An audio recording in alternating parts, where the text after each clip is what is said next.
Kembali bersama Kak Noven, tahapan rohani dari bayi, pemuda hingga dewasa dalam Kristus.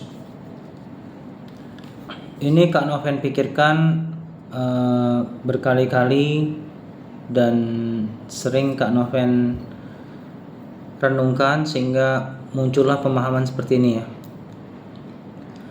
Iman Kristiani bukanlah titik berhenti, melainkan sebuah perjalanan yang bersifat bertahap dan bertumbuh gitu. Menurut Yohanes ya, dari 1 Yohanes 2 ayat 13 sampai dengan 14. Demikian bunyi firman Tuhan. Aku menulis kepada kamu, hai bapak-bapak, karena kamu telah mengenal Dia yang ada dari mulanya. Aku menulis kepada kamu, hai orang-orang muda, karena kamu telah mengalahkan yang jahat. Ayat 14. Aku menulis kepada kamu, hai anak-anak, karena kamu mengenal Bapa. Aku menulis kepada kamu, hai bapak-bapak, karena kamu mengenal Dia yang ada dari mulanya. Aku menulis kepada kamu, hai orang-orang muda, karena kamu kuat dan firman Allah diam di dalam kamu, dan kamu telah mengalahkan yang jahat. Demikian firman Tuhan dari 1 Yohanes 2 ayat 13 sampai dengan 14. Lalu dalam hal ini pada jam ini, jam 3. Lalu dari Ibrani pasal 5 ayat 13 sampai dengan 14. Demikian bunyi firman Tuhan ayat 13. Sebab barang siapa masih memerlukan susu, ia tidak memahami ajaran tentang kebenaran. Sebab ia adalah anak kecil. Ayat 14. Tetapi makanan keras adalah untuk orang-orang dewasa, yang karena mempunyai panca indera yang terlatih untuk membedakan yang baik daripada yang jahat. Demikian firman Tuhan dikutip dari Ibrani pasal 5 ayat 13 sampai dengan 14. Nah, dari dua kutipan tadi ya, menggambarkan dinamika ini dengan istilah bayi, pemuda, dan dewasa rohani, atau bisa sebut bayi, remaja, dan dewasa rohani gitu. Mengapa? Karena iman itu hidup.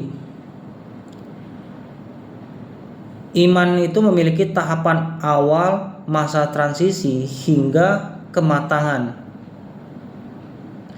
Memahami tahapan ini membuat kita tidak lagi berjalan dalam kabut ataupun selubung, melainkan menapaki jalan dengan kompas rohani yang jelas.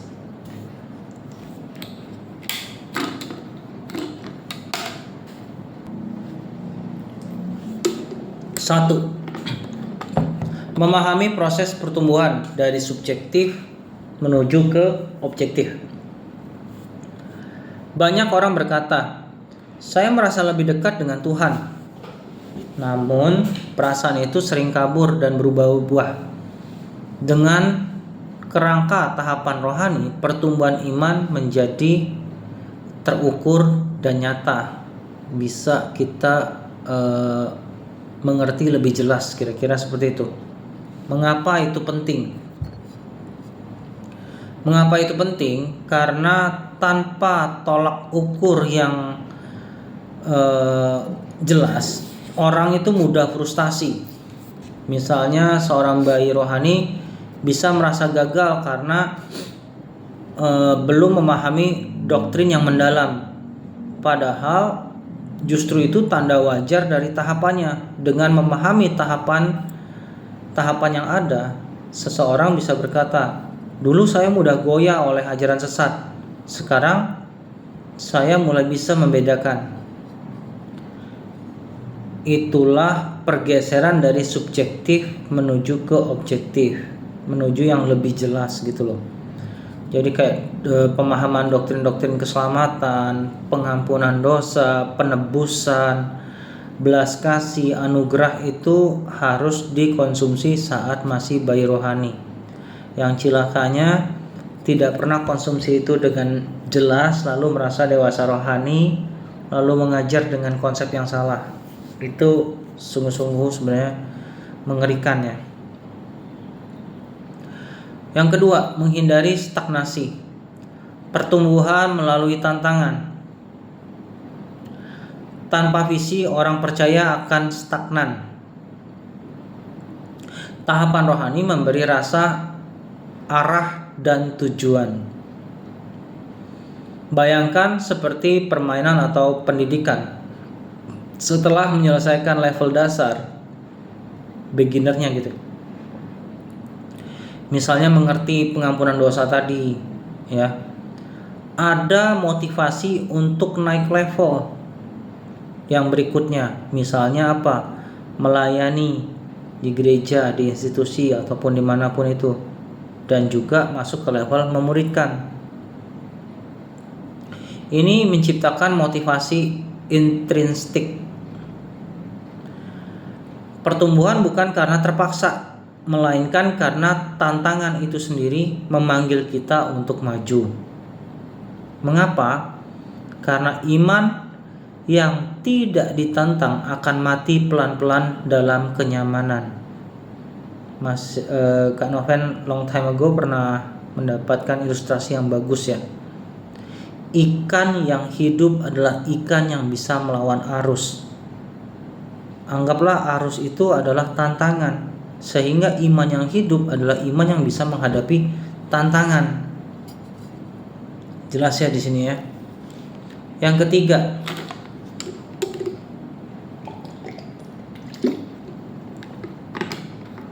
arah disiplin rohani. Diet rohani yang tepat. Seperti bayi tidak bisa makan daging karena giginya aja belum tumbuh dengan benar kan.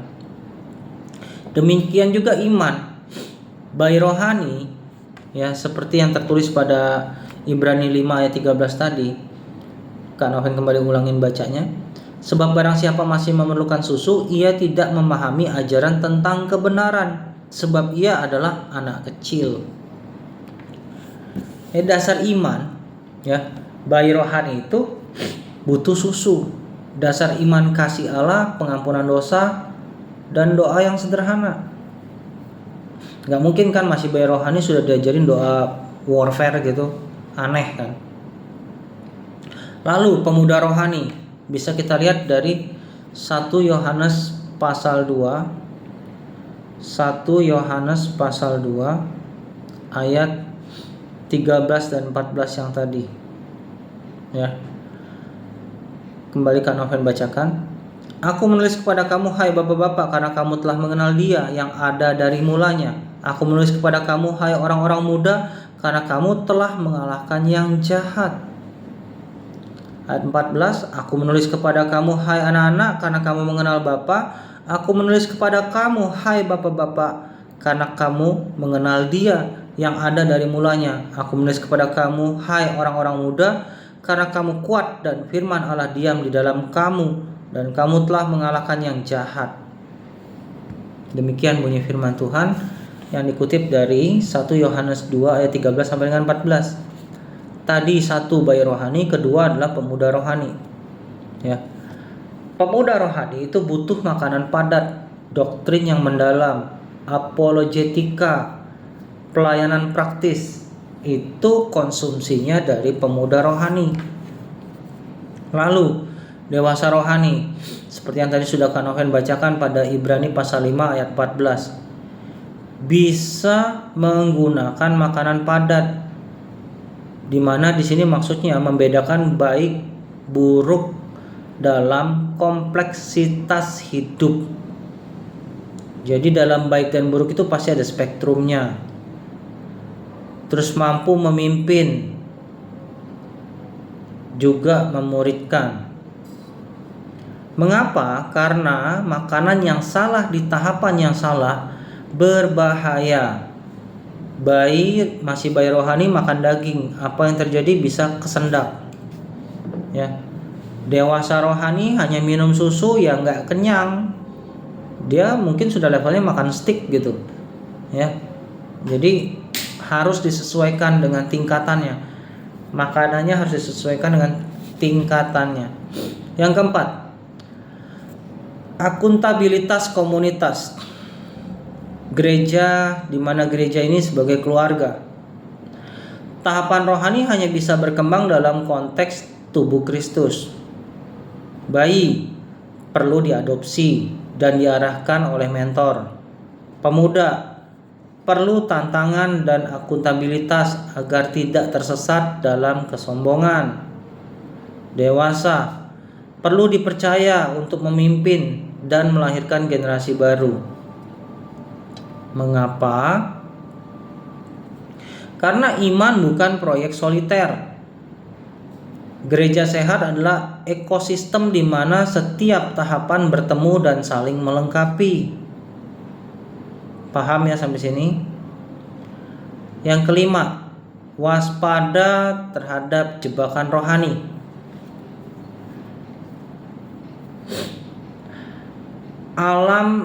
Alarm dari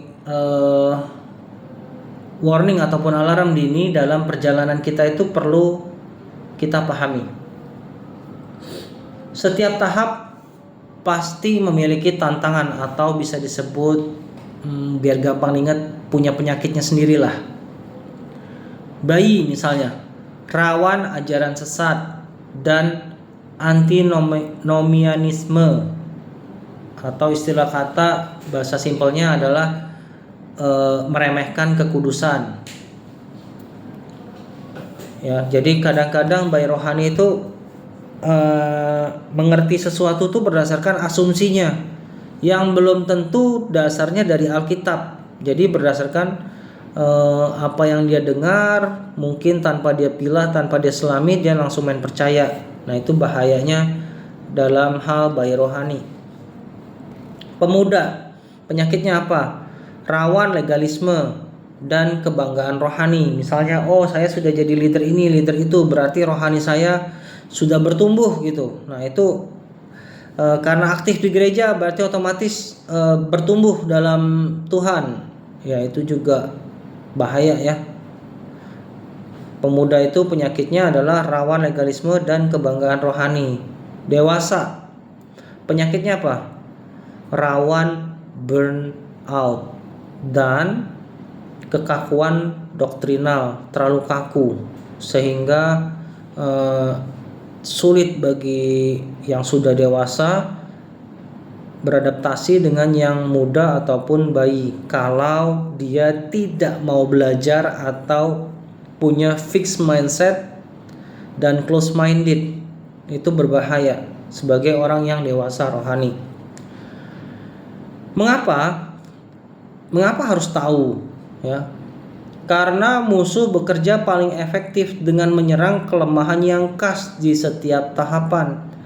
Mengetahui hal tadi membuat kita siap mengantisipasi dan beradaptasi dengan tepat, sehingga penginjilan tidak terhenti oleh karena kekakuan doktrinal atau sistem gereja ataupun sebuah pandangan hamba Tuhan, satu orang hamba Tuhan semata atau beberapa orang yang kaku. Itu juga bahaya ya. Keenam, visi kedewasaan, menjadi seperti Kristus. Motivasi terbesar bukanlah naik level, melainkan menjadi serupa dengan Kristus. Ingat ya, visi kedewasaan menjadi seperti Kristus ya. Motivasi terbesar bukanlah naik level dari bayi menjadi pemuda, bukan itu ya, melainkan menjadi serupa dengan Kristus. Ibarat kata gini, bayi itu menggantungkan diri karena akan tergantung dengan mentornya, pemimpinnya dan lain-lain. Pemuda itu sudah bukan tidak hanya menggantungkan diri ya, tapi sudah mengerti. Pemuda itu dilatih untuk bisa melawan si jahat dengan firman. Sudah harus didewasakan. Nah, dewasa itu harus mampu memimpin, mengasuh dan melahirkan. bayi-bayi rohani yang baru gitu. Ya.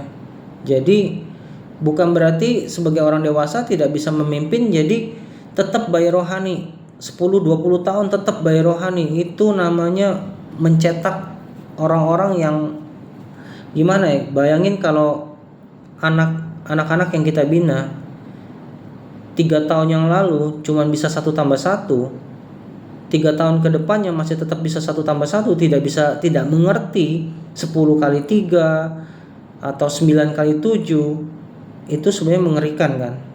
Secara akademik aja mengerikan gitu. Apalagi dalam hal pertumbuhan rohani, kita tidak boleh mengkerdilkan orang. Mengapa? Karena kedewasaan rohani adalah jawaban bagi kerinduan terdalam manusia. Hidup yang bermakna, berbuah, dan berkontribusi dalam kerajaan Allah. Ingat ya, dalam kerajaan Allah, tidak hanya dalam gereja. Ya, karena Tuhan pernah bilang, pergilah jadikanlah semua bangsa muridku. Tidak didewasakan rohani hanya untuk kemajuan gerejanya pribadi, tapi tubuh Kristus. Pahami hal ini ya. Ketujuh, kedalaman doa dan firman yang berkembang. Pertumbuhan tahapan juga terlihat dalam praktek spiritual. Misalnya kalau doa masih bayi rohani, doanya biasanya transaksional.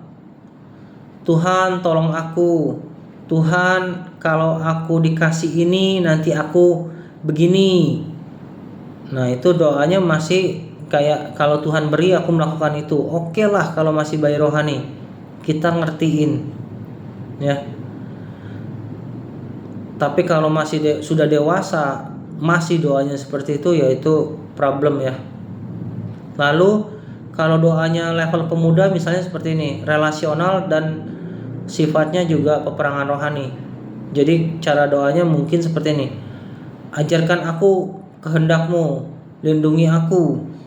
Ataupun sudah level peperangan rohani, pakai ayat lagi, ya kan? Sudah mengerti menggunakan ayat-ayat rohani yang mana yang harus peperangan rohani. Jangan mau peperangan rohani doanya Tuhan aku adalah cacing seperti Yakub. Nah itu ngawur gitu. Mau peperangan rohani tapi doanya seperti itu salah banget ya. Harus bijak. Peperangan rohani dia harus sadar bahwa dia sudah dewasa secara rohani, baru bisa ikut peperangan rohani. Kalau enggak babak belur. Doa orang yang dewasa rohani misalnya bersifat komunal dan misional. Misalnya, Tuhan pakai aku untuk jadi jawaban doa orang lain.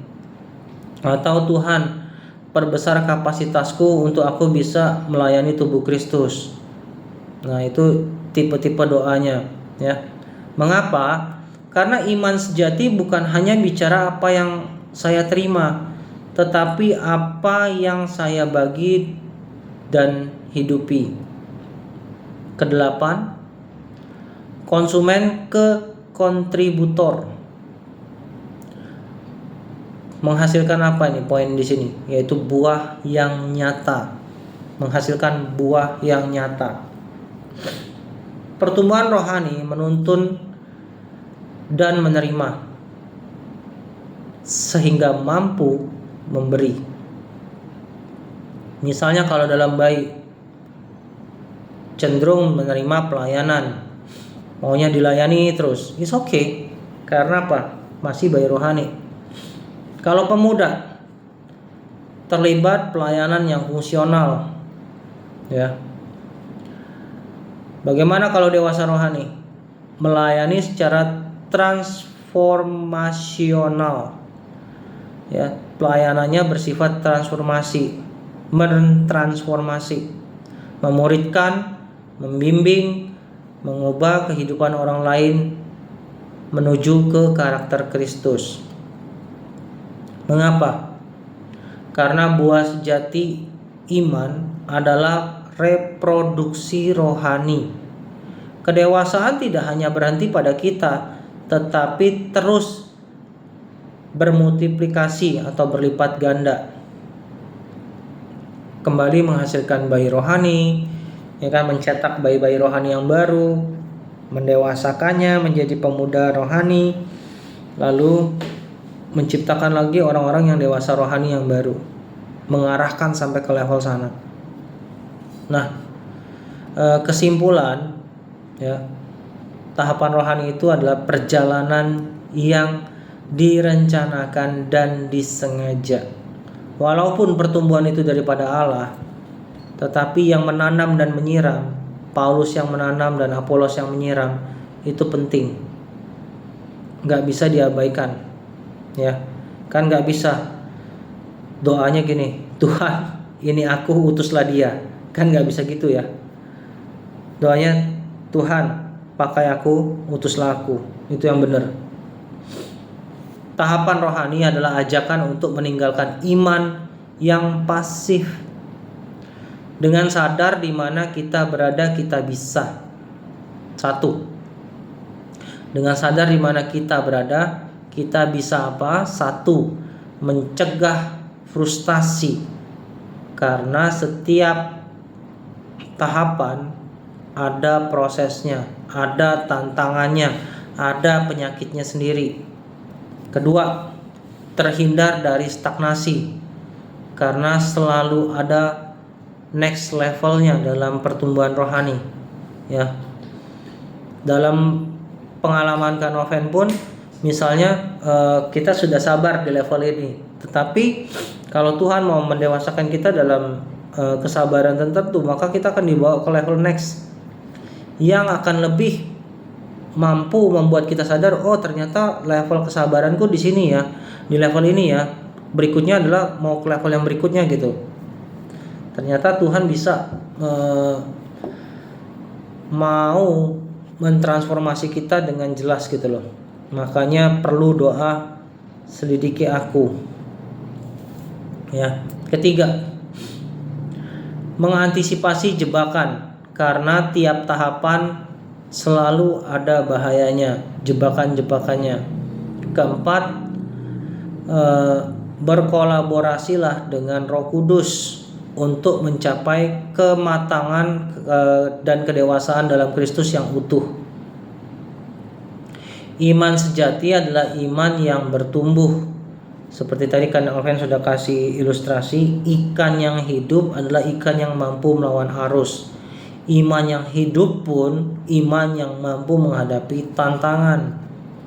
Ya, apapun tekanan sekitar kita, iman yang hidup mampu menghadapinya. Bayi yang sehat akan jadi pemuda, pemuda yang sehat akan jadi dewasa, dan dewasa sejati akan melahirkan generasi berikutnya. Walaupun Kak Noven akan menuju usia 50 di tahun ini, bukan berarti Kak Noven itu tidak bisa melahirkan generasi berikutnya. Kalau generasi pelayanan generasi itu harus dibatasi umur, Kak Noven hanya boleh ngobrol dengan umur yang 50-an juga. Lalu untuk mencetak bayi-bayi rohani yang baru itu gimana caranya kalau nggak ketemu generasi yang lebih muda? Pakai otak, ya. Pelayanan dalam Kristus itu tidak bodoh, disertai dengan kebijaksanaan. Jadi cermati apa yang lingkungan butuhkan, apa yang gereja butuhkan. Tuhan Yesus memberkati.